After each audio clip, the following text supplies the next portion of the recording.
There she is. So this is the main part of this little nature preserve. It's a bigger sort of slough than we've seen in some other vids of mine, and there's a smaller one off to the side, but this one, there's a few birds you can see in there, and in the fall when the birds are returning to their southern retreats, there'll be hundreds of them in this pond. And it's actually, I forgot about this place, and it's a pretty cool place. There's coyotes here, of course, like most places in the city where there's a bit of nature. And I must say, Porpa is really enjoying it. She's never been here before, and unfortunately for the wind, it's bloody cold for me to take my hands out of my gloves to take some film, digital film that is. But anyhow, let's see what we can find. There she comes. Area, because in one of the many wage slavery positions I've had since I came back to my hometown in 2006, I used to walk to work. I walk a lot, and I used to walk to work from Mill Woods, and I used to come this way, and I discovered this office fence. I was now going underneath the fence, and I'd walk along this railroad tracks, part of my route to get to work. So you always discover a lot of things when you walk, and it's just kind of juxtaposition between this nature preserve, and there's this wonderful smell of cedar in the air, because there's another place near here, some kind of factory that makes cedar shakes or some kind of wood products and mulch and decorative crap for your garden or whatever. And then here's this big place that sells cement products and bricks, and oh man, you can just discover all kinds of things when you walk.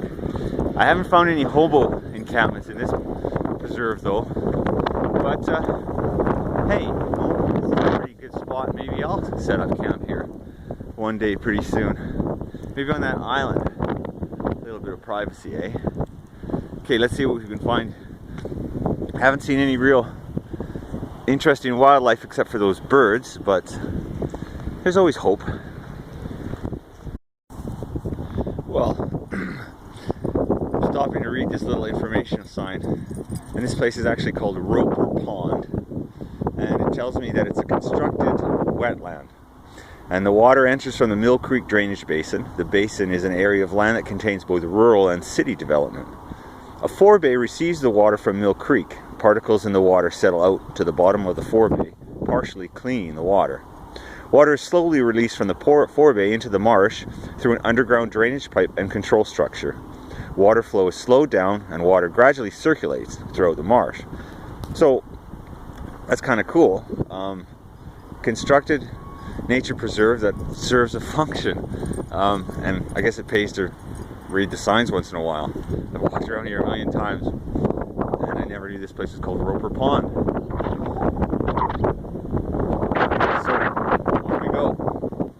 So I guess relating to that informative sign I just read to you earlier, here's the drainage area. It's pretty cool.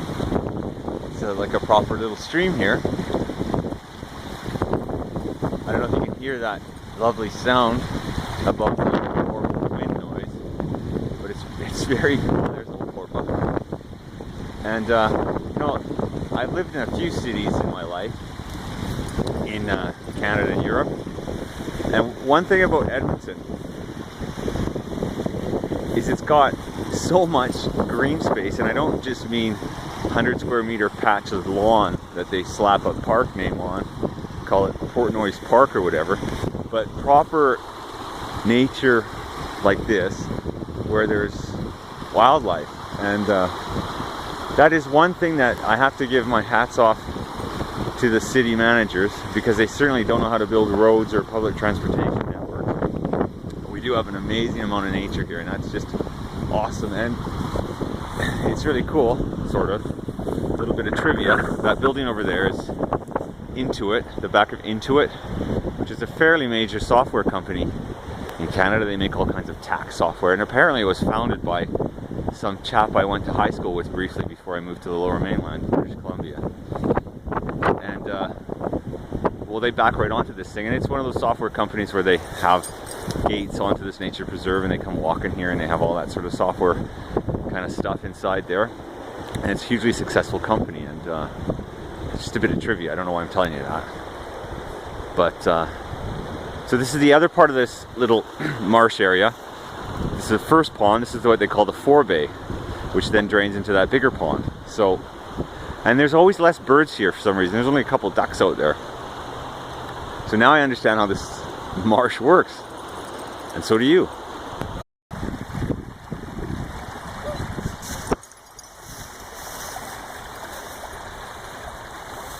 Just another shot of the stream from a little bit further up the stream, and there's Porpa.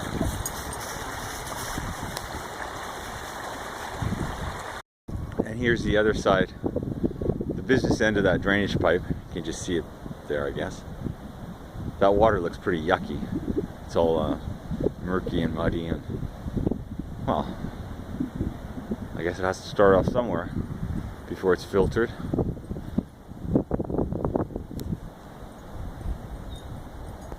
Just adjacent to it is the actual part of the Mill Creek stream flow, which feeds into the North Saskatchewan. And this is, I guess, a natural stream because it flows throughout the city. Of course, it's broken up and goes underground for parts because they've built over it, but it is a pretty cool thing because there's lots of ravines along the Mill Creek. I guess you call it a basin. And within the ravines are tons of wildlife. I don't know if Porpa counts as wildlife. Domesticated wildlife. She's antsy about something, so we'll carry on. Also bordering this park is a satanic mill. This one is a satanic steel mill. It's just wild, the stuff that borders this park, actually. Software company, steel mill, concrete foundry, or whatever you call a concrete place. You know, wood chip product, oil stuff on the other side. And there's this little pocket of this wonderful bit of nature. I love it. It's what's so crazy about this city, I guess. Industrial and nature side by side. Although I guess the software company is not really industrial, it's kind of white collar capitalism, but anyhow. The dark satanic steel mill. And there.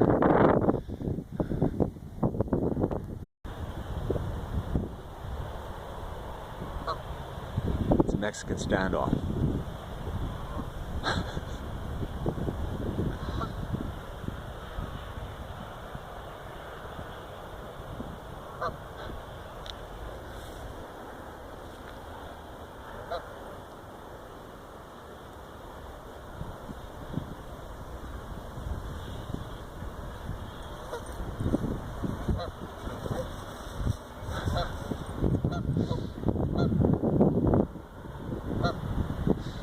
Oh man, I love that.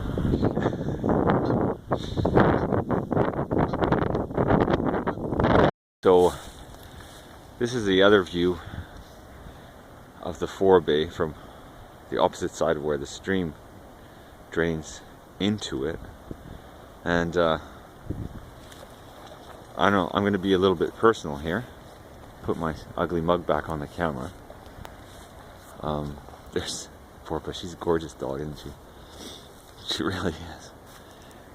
But yeah, so I just burst into tears a little while ago, just when I realized how utterly amazing it is that the city has created this ecosystem here, and there's all this wonderful nature here, and my beautiful dog, and the transitory nature of everything, and all that beauty and emotion just got to me, and I kind of lost it.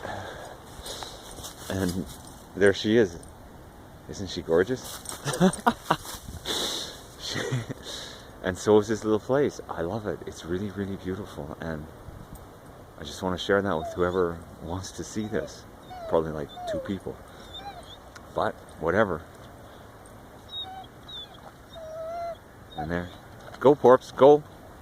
Go. Go for a swim. So that was my little personal interlude.